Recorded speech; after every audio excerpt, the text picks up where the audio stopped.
Shalom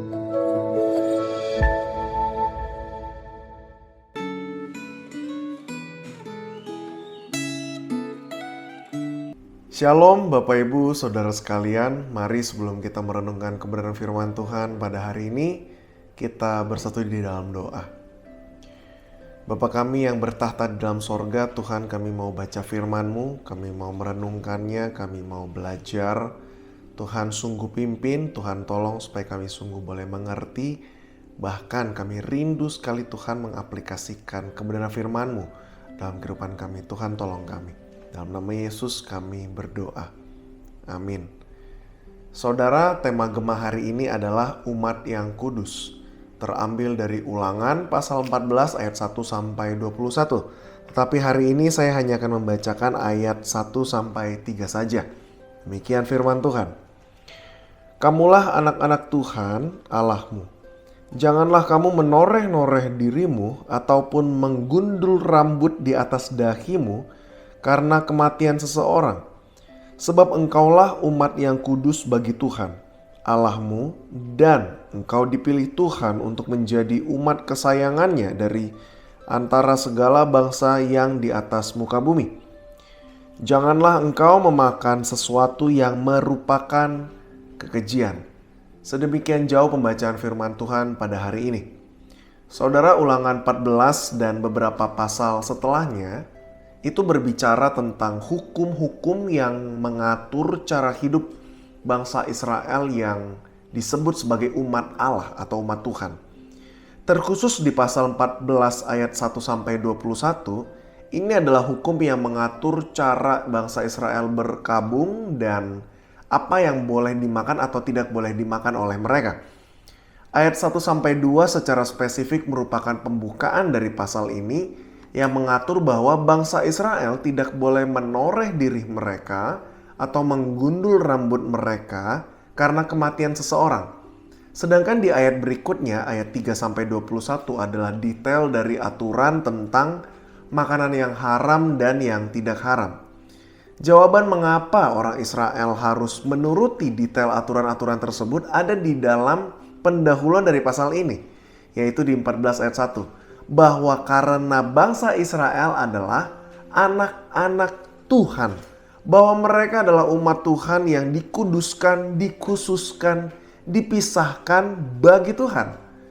Praktek berduka dengan cara menoreh diri dan menggundul rambut, juga makanan-makanan tertentu yang dikategorikan sebagai makanan yang merupakan kekejian bagi Tuhan, kemungkinan besar erat kaitannya dengan gaya hidup dan praktek keagamaan orang Kanaan dan sekitarnya yang pada waktu itu tidak mengenal Allah.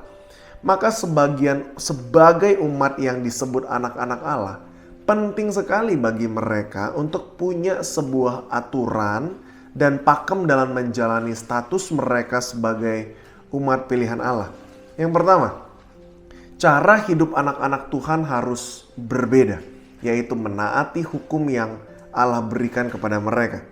Hukum yang diberikan ini khusus hanya untuk Israel, tidak berlaku bagi bangsa lain. Dan meskipun tampaknya sepele berbicara soal makan, soal apa yang boleh dimakan dan tidak, tetapi justru hal-hal sepele ini kita kemudian melihat bahwa ternyata menjadi anak Tuhan bukan hanya bicara soal ibadah kita yang harus kudus, ibadah kita yang harus benar, tapi bahkan mencakup keseluruhan dari aspek kehidupan dari anak-anak Tuhan termasuk hal terkecil sekalipun.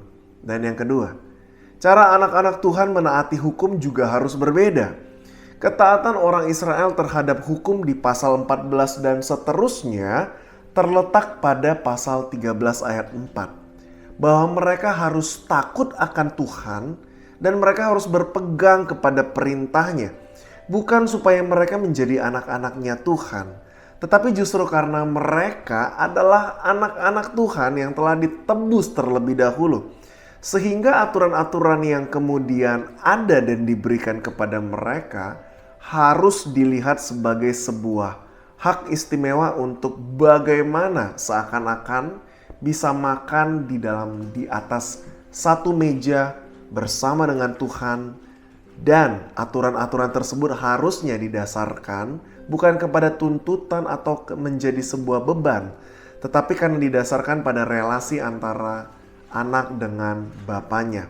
Dan yang ketiga, fokusnya ada pada makan satu meja bersama dengan Allah, sehingga mereka seharusnya bersyukur ketika Allah kemudian memberikan mereka detail tentang apa yang boleh dimakan dan apa yang merupakan kekejian bagi Allah.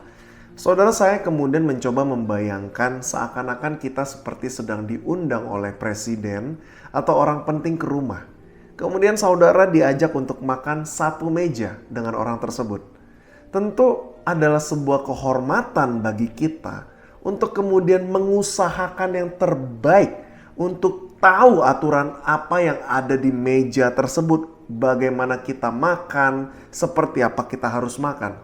Bahkan kalau saya mencoba membayangkan, kita ketika makan bersama dengan presiden atau orang penting tersebut, tidak lagi menjadi soal atau tidak terlalu peduli lagi dengan apa yang dihidangkan di atas meja makan.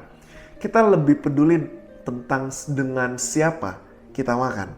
Tidak soal lagi di meja itu ada babi panggang karo, tidak ada samcan, tidak ada lagi makanan favorit saudara.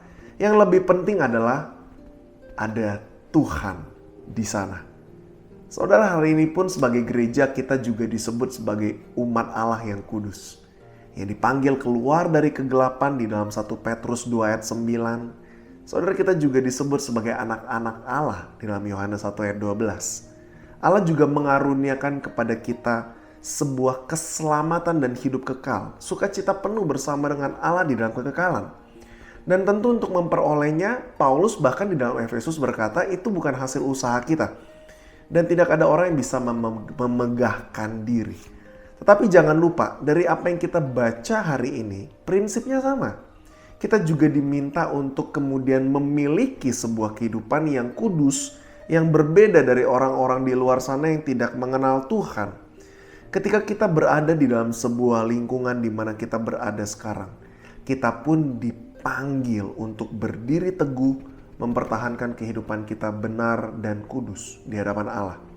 Pertanyaan pertama untuk kita renungkan bersama hari ini adalah, ketika kita berada di sebuah komunitas, gereja, kantor, sekolah, rumah, lingkungan pertemanan, saudara, apakah kemudian mereka atau orang di sekitar kita dapat melihat bahwa kita ini adalah pengikut Yesus Kristus?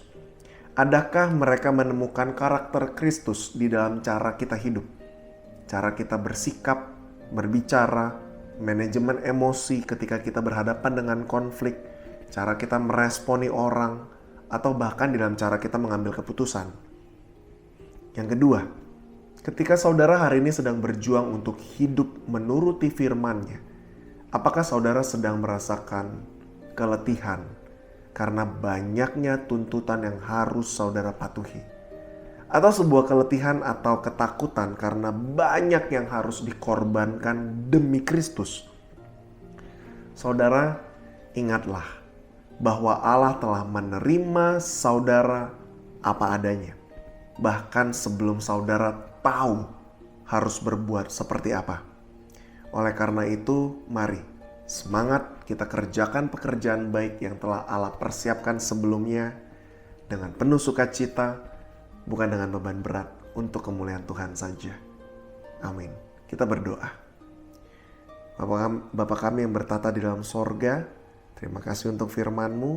Tuhan, tolong kami untuk boleh mengerjakan kebenaran ini dengan baik dalam kehidupan kami, dan menjadi garam dan terang dimanapun kami berada, sehingga orang banyak di luar sana boleh mengenal Kristus melalui kehidupan kami. Sertai kami Bapa.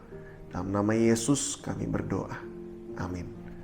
Tuhan memberkati Bapak Ibu Saudara sekalian.